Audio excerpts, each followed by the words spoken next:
adalah pemilik Republik ini, karya Taufik Ismail. Tidak ada pilihan lain. Kita harus berjalan terus, karena berhenti atau mundur berarti hancur.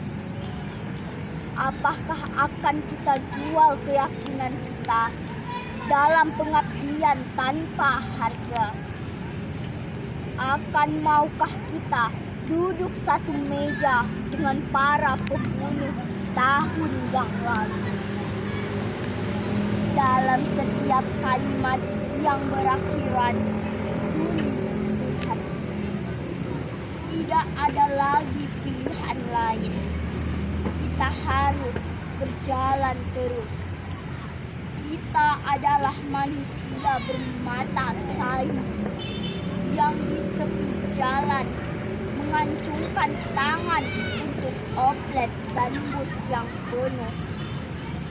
Kita adalah berpuluh juta yang bertahun hidup sengsara, dipukul banjir, gunung api, kutub, dan hama.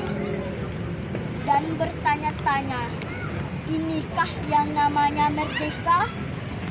Kita yang tidak punya kepentingan dengan 1000 slogan dan 1000 pengeras suara yang hampa suara. Tidak ada lagi pilihan. Kita harus berjalan